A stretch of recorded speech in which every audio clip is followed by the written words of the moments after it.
Animal Farm. By George Orwell. Chapter 3. How they toiled and sweated to get the hay in. But their efforts were rewarded, for the harvest was an even bigger success than they had hoped.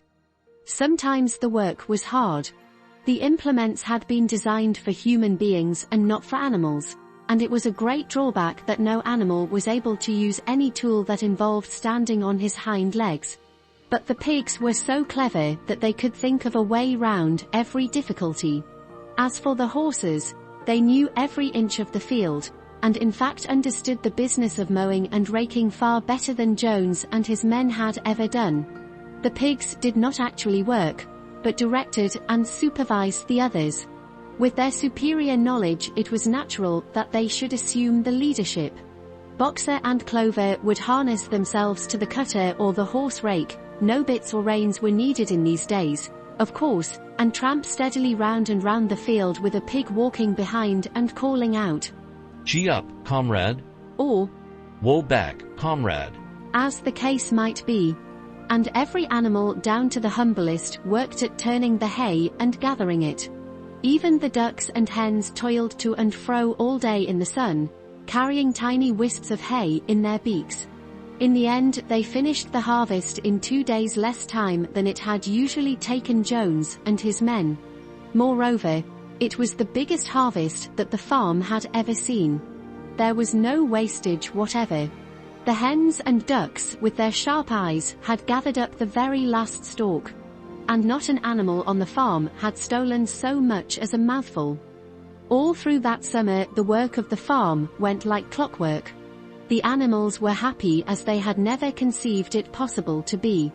Every mouthful of food was an acute positive pleasure, now that it was truly their own food, produced by themselves and for themselves, not doled out to them by a grudging master. With the worthless parasitical human beings gone, there was more for everyone to eat. There was more leisure too, inexperienced though the animals were. They met with many difficulties. For instance, later in the year, when they harvested the corn, they had to tread it out in the ancient style and blow away the chaff with their breath, since the farm possessed no threshing machine, but the pigs with their cleverness, and Boxer with his tremendous muscles always pulled them through.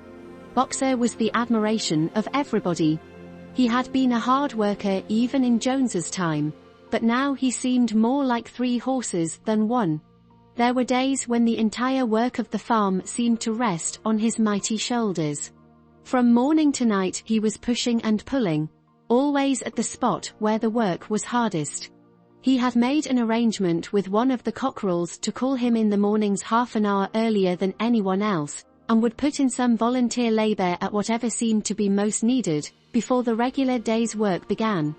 His answer to every problem, every setback, was, "I will work harder," which he had adopted as his personal motto.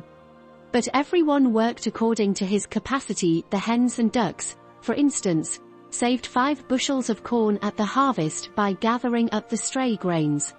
Nobody stole, nobody grumbled over his rations. The quarreling and biting and jealousy which had been normal features of life in the old days had almost disappeared.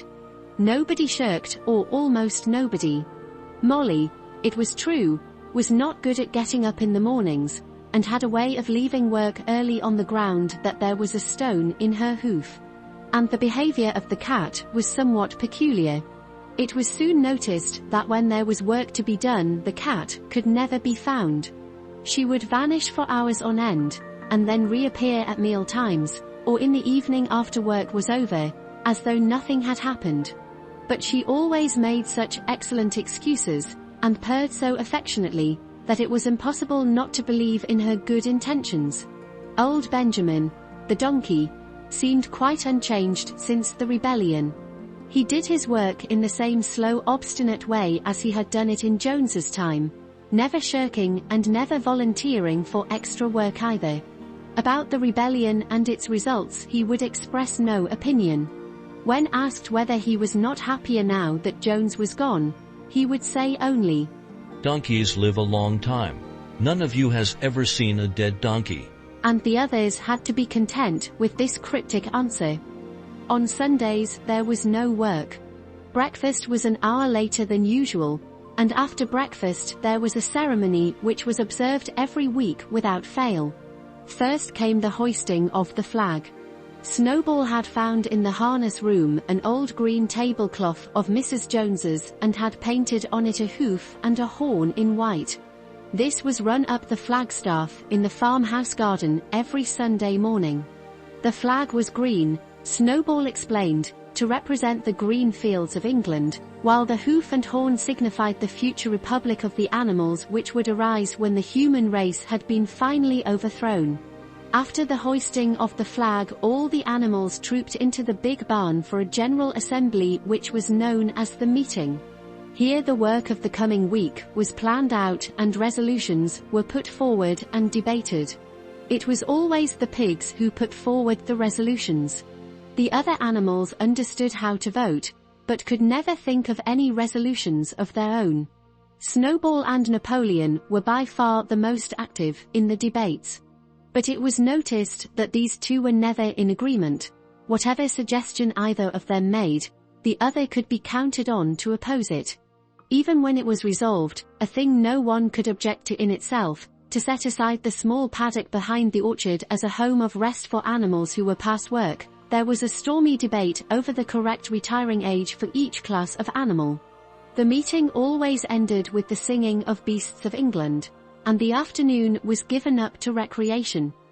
The pigs had set aside the harness room as a headquarters for themselves. Here, in the evenings, they studied blacksmithing, carpentering, and other necessary arts from books which they had brought out of the farmhouse. Snowball also busied himself with organizing the other animals into what he called animal committees. He was indefatigable at this. He formed the Egg Production Committee for the hens, the Clean Tails League for the cows, the Wild Comrades Re-Education Committee. The object of this was to tame the rats and rabbits, the Whiterwool movement for the sheep, and various others, besides instituting classes in reading and writing. On the whole, these projects were a failure. The attempt to tame the wild creatures, for instance, broke down almost immediately. They continued to behave very much as before, and when treated with generosity, simply took advantage of it. The cat joined the Re-Education Committee and was very active in it for some days. She was seen one day sitting on a roof and talking to some sparrows who were just out of her reach. She was telling them that all animals were now comrades and that any sparrow who chose could come and perch on her paw. But the sparrows kept their distance. The reading and writing classes, however, were a great success. By the autumn, almost every animal on the farm was literate in some degree. As for the pigs, they could already read and write perfectly. The dogs learned to read fairly well, but were not interested in reading anything except the 7 Commandments. Muriel, the goat, could read somewhat better than the dogs, and sometimes used to read to the others in the evenings from scraps of newspaper which she found on the rubbish heap. Benjamin could read as well as any pig, but never exercised his faculty. So far as he knew, he said, there was nothing worth reading. Clover learnt the whole alphabet, but could not put words together. Boxer could not get beyond the letter D. He would trace out A, B, C, D, in the dust with his great hoof, and then would stand staring at the letters with his ears back, sometimes shaking his forelock, trying with all his might to remember what came next and never succeeding. On several occasions, indeed, he did learn E, F, G, H, but by the time he knew them, it was always discovered that he had forgotten A, B, C, and D. Finally he decided to be content with the first 4 letters, and used to write them out once or twice every day to refresh his memory. Molly refused to learn any but the 6 letters, which spelt her own name. She would form these very neatly out of pieces of twig, and would then decorate them with a flower or 2 and walk round them admiring them.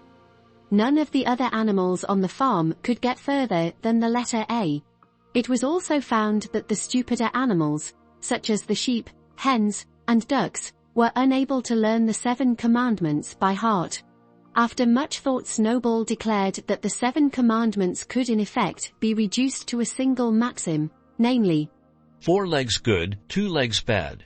This, he said, contained the essential principle of animalism.